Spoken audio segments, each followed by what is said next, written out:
एवढ्या वर्षापासून तुमचा प्रवास असाच सुरू आहे?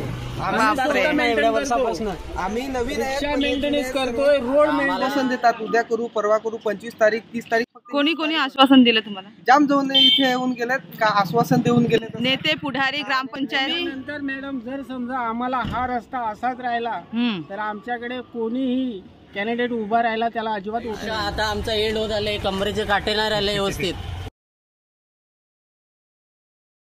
ही व्यथा मांडणारे सामान्य कुटुंबातीलच रिक्षा चालक आहेत. ते मनोर वेडगाव रोड ते कोंढाण दामखिंड या मार्गावर आपली रिक्षा चालवतात. मात्र आज 19 ते 20 वर्षापासून त्यांचा खडतर मार्गाने प्रवास आजही सुरूच आहे. मनोर ते दामखिंड या रस्त्याची अवस्था अतिशय दयनीय झाली आहे. त्रासदायक असलेला त्यांचा रोजचा प्रवास सुखकर व आरामदायक व्हावा यासाठी रस्ता दुरुस्तीची मागणी या रिक्षा चालकांकडून केली जात आहे. मात्र इतक्या वर्षापासून होणारा त्रास आता सहनच होत नसल्यानं याकडे मात्र कोण गांभीर्यानं लक्ष देईल का असा प्रश्न देखील त्यांना पडला आहे. मनोर गाव हे मुख्य बाजारपेठेचं ठिकाण आहे. मात्र मनोर ते कोंढाण दामखिंड या गावांना जोडणाऱ्या रस्त्याची अवस्था मात्र अत्यंत दयनीय झाली आहे. यामुळे या रस्त्यावर रिक्षा चालवणाऱ्या रिक्षा चालकांचा नित्याचा प्रवास जीवघेणा बनला आहे. हा रस्ता सुस्थितीत नसल्यानं रिक्षा चालकांची, वाहनधारकांची हाडे खिळखिळी होत आहे आणि सोबतच त्यांच्या रिक्षा देखील नादुरुस्त होण्याचं प्रमाण वाढलं आहे. मात्र हा वनवास कधी संपेल या आशेत असणाऱ्या या रिक्षा चालकांकडून आता संतापच व्यक्त केलं जात आहे. मनोर ते कोंढाण दामखिंड येथील खराब रस्त्यामुळे रिक्षा चालकांना कंबरदुखी आणि मानदुखीचा त्रास अधिक होत आहे. यामुळे त्यांचा प्रवास जीवघेणा झाला आहे. मात्र ना इलाजाने आपल्या उदरनिर्वाहासाठी त्यांना ही कसरत करावीच लागणार अशीच स्थिती आहे. मात्र इतक्या वर्षापासून या रिक्षा चालकांना फक्त आश्वासने भेटत आहे. त्यामुळे त्यांच्यामध्ये एक प्रकारे कमालीची नाराजगी आणि तेवढाच संताप दिसत आहे. त्यांचा हा वनवास कधी संपणार असा प्रश्न आता या रिक्षा चालकांना पडला आहे. आश्वासन देतात, उद्या करू, परवा करू, 25 तारीख 30 तारीख. फक्त कोणी कोणी आश्वासन दिलं तुम्हाला? जाम जाऊन इथे येऊन गेलेत का आश्वासन देऊन गेलेत नेते, पुढारी, ग्रामपंचायत. आता आम्ही गेल्या वर्षी रस्ता रोको आंदोलन केला त्याच्यानंतर आमच्या फक्त कानावरती एक लिपच देऊन गेले की तुम्हाला आम्ही रोड बनवून देतो असं. पण ते अजूनपर्यंत शक्यच नाही झालं. त्यांच्यात काय त्रुटी आहेत ते आम्हाला तरी सांगा, आम्ही सवाल करून देतो. हा, म्हणजे काम काय रखडलेलं आहे त्याचं कारण सांगा आणि तुम्ही पुढचे प्रोसिजर करा. मग हो, एखादी गोष्ट करायला गेली का ती होते, पण काही लोक लक्ष घालत नाही, त्याच्यामुळे ते अपूर्ण राहते. आणि जर रिक्षा चालकांचा जर विचार केला तर त्यांच्यासाठी तर रस्ता करायलाच पाहिजे. एवढी वर्ष झाली, 20-25 वर्ष झाली, ते रस्ता अजूनपर्यंत झाला नाही. मला हे सांगा, तुम्ही नंतर मॅडम जर समजा आम्हाला हा रस्ता असाच राहिला तर आमच्याकडे कोणीही कॅन्डिडेट उभा राहिला त्याला अजिबात वोटिंग होणार नाही होणार. मग तुम्ही त्याचं उत्तर त्याचं उत्तर तसं द्या तुम्ही. वोटिंगने तुम्ही उत्तर द्या तुम्ही. मी काय सांगते, किती वाजेपर्यंत तुम्ही रिक्षा चालवतात? म्हणजे सकाळी ते किती संध्याकाळपर्यंत? सकाळी इथे आम्ही प्रॉपर मनोरचे आहेत ते 7 वाजता इथे गाडी लावतात.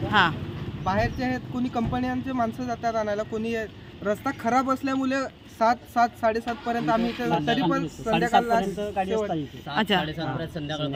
अच्छा. किती ते आणि मनोर ते दामखिंड किती किलोमीटर असेल? 6-7 किलोमीटर. मग मनोर पासूनच रस्ता पूर्ण खराब आहे? ठीक आहे. तुमची काय मागणी आहे आता तरी? म्हणजे काय रस्ता व्यवस्थित झाला पाहिजे. एक मागणी आहे की रस्ता लवकर.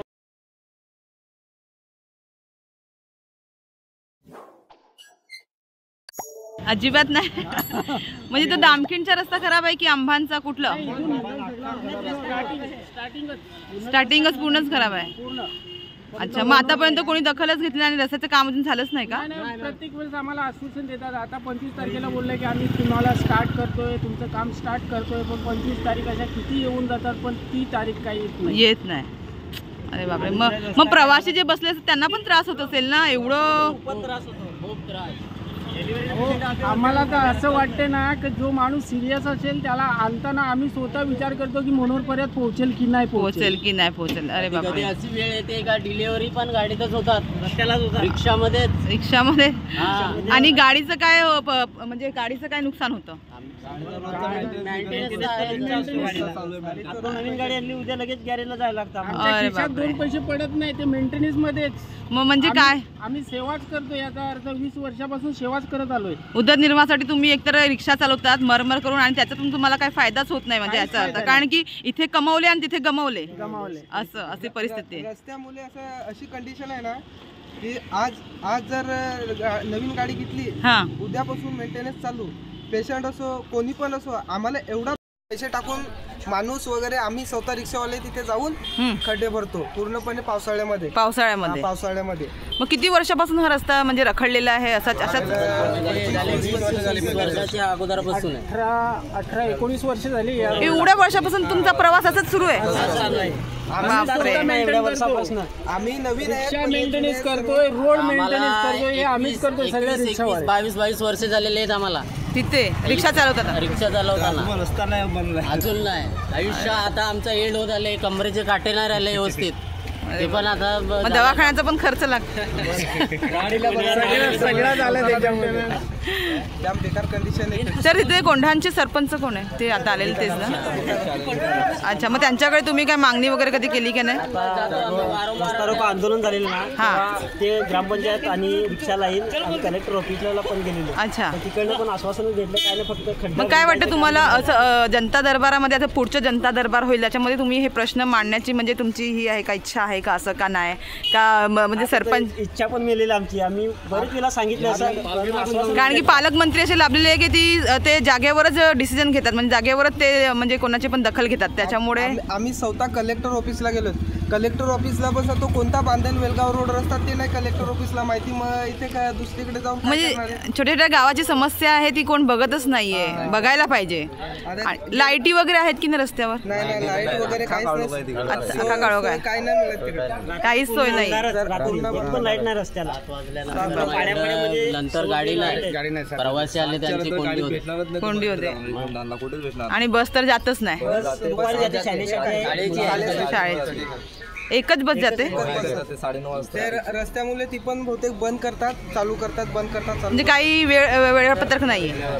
शाळेची मुलांची जाम इकडे हैराणी होते. हैराणी म्हणजे 5 वाजता मुलांची पायजल एवढी असते त्यांना शाळेपर्यंत, शाळेतून सुटल्या त्यांच्या परीक्षा वगैरे पण सुरू आहे 10वीच्या, म्हणजे ते खास आहेत त्यांच्यासाठी, सोडायला पोरांसाठी आहे तसं आहे असं.